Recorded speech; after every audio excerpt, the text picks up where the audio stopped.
이번 시간에 우리 관계대수의 개요에 대해서 같이 한번 살펴보도록 하겠습니다.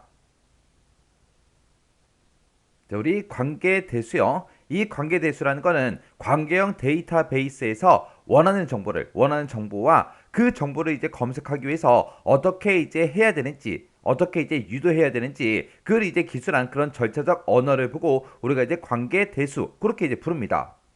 자, 그럼 요거를 이제 좀 더 쉽게 좀 이해 좀 하자고요. 자, 예를 들어서 이제 내가 쇼핑몰을 운영하고 있어요. 운영하고 있다면 이제 사람들이 내 쇼핑몰에 들어와서 이제 물건을 구입하기 위해서는 회원가입을 해야 되겠죠. 그때 이제 회원이라는 그 테이블이 이제 하나가 생성이 될 거예요. 그리고 나는 이제 내가 가지고 있는 물건들을 사람들한테 판매를 해야 되기 때문에 그 상품, 내가 가지고 있는 그 상품에 대해서도 또 테이블 하나 이제 새로 만들 거예요. 그리고 그 어떤 특정 회원이 이제 들어와서 내 쇼핑몰에 들어와서 이제 내가 가지고 있는 그런 상품들을 쭉쭉 보고 그 중에서 이제 원하는 제품을 이제 주문을 하겠죠. 그럼 그 주문이라는 요 테이블이 이제 하나가 생성이 될 겁니다. 그럼 어떤 특정 회원이 이제 내 홈페이지에 들어와서 이제 회원 가입을 하게 되면 그 사람이 이제 아이디다, 비밀번호다, 뭐 이름이다, 전화번호다, 나이다 하고 쭉쭉쭉 전부 다 이제 데이터를 입력을 할 거예요. 입력을 하게 되면 이제 회원이라는 그 테이블 하나가 생성이 될 거고, 그리고 내가 가지고 있는 그 상품에 대해서 사람들이 이제 잘 알아볼 수 있게끔 이 상품은 이제 어떤 거다, 그런 이름도 있을 거고요, 규격도 있을 거고, 크기도 있을 거고, 여러 가지가 있겠죠. 그리고 그 상품에 대해서 사람들이 정확하게 알아볼 수 있게끔 이제 사진도 전부 다 이제 집어넣고 해서 내가 이제 상품이나 테이블을 이제 만들었다고요.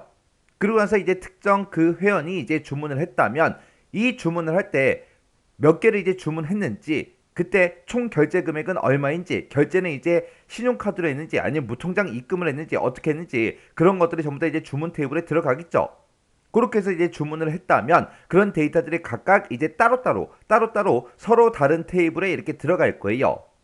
그렇게 해서 이제 어떤 특정 회원이 이제 물건을 주문하고 나중에 이제 하루 이틀 지나서 물건이 아직 도착을 안 해서 내 홈페이지에 들어와서 이제 로그인을 한 다음에 그때 이제 마이 페이지에 들어가게 되면 그 사람이 이제 주문한 그 주문 내역이 이제 짜잔하고 뜰 거예요.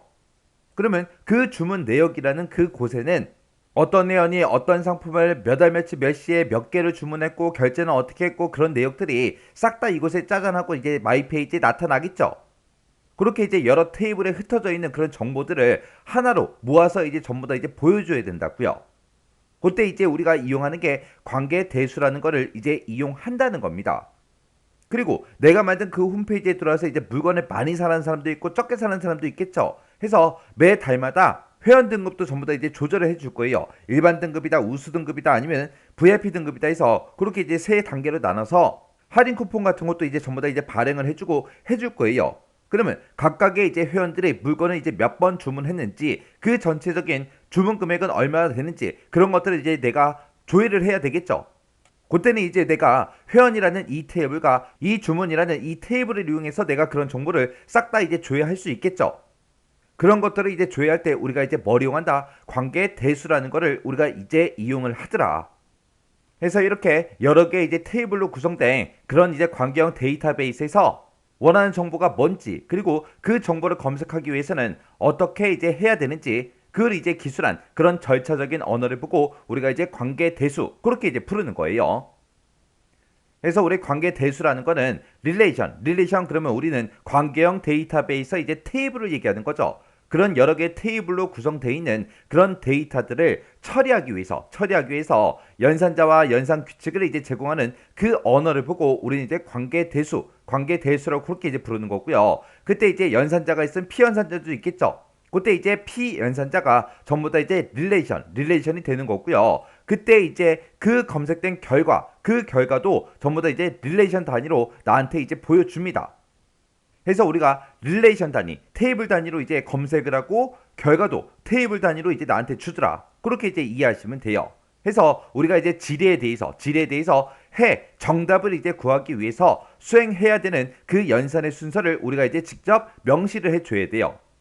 그때 이 관계 대수에는 관계 데이터베이스에서 사용하기 위해서, 적용하기 위해서 특별히 이제 만들어 놓은 그런 순수 관계 연산자라는 것도 있고요. 그리고 수학적 집합 이론에서 사용하는 일반 집합 연산자가 있고, 이렇게 이제 크게 두 가지가 있습니다. 그래서 우리 순수 관계 연산자에 보게 되면 우리 셀렉트라는 것도 있고요. 프로젝트라는 것도 있고 우리 조인이라는 것도 있고요. 디비전이라는 것도 있고 이렇게 이제 네 가지, 요 네 가지가 우리 순수 관계 연산자입니다.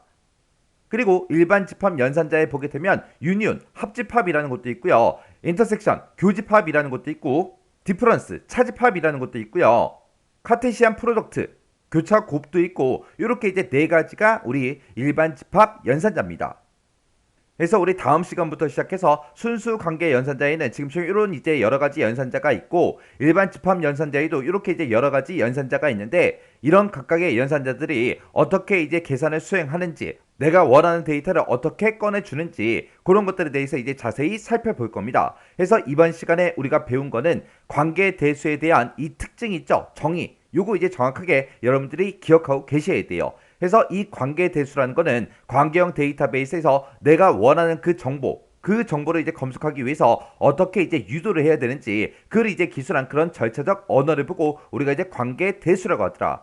이 관계 대수는 릴레이션을 이제 처리하기 위한 연산자, 연산 규칙 이런 거를 제공하는 그 언어를 보고 얘기하는데 그때 이제 P 연산자도 우리 릴레이션이고 결과도 이제 릴레이션이다. 해서 우리가 릴레이션, 테이블 단위로 이제 검색을 하고 테이블 단위로 이제 결과를 얻는다. 그렇게 이제 이해하시면 돼요. 그래서 우리가 이제 관계 대수에 사용하는 그런 연산자를 이용해서 질의에 대한 그 정답, 그 해를 이제 구하기 위해서 수행해야 되는 그런 연산의 순서도 우리가 직접 명시를 해줘야 됩니다. 그때 이제 관계 대수에서 사용하는 그런 연산자에는 순수 관계 연산자라는 게 있고 일반 집합 연산자라는 게 있고 이렇게 이제 두 가지가 있더라. 그 정도 이제 여러분들이 기억하고 지나가시면 됩니다.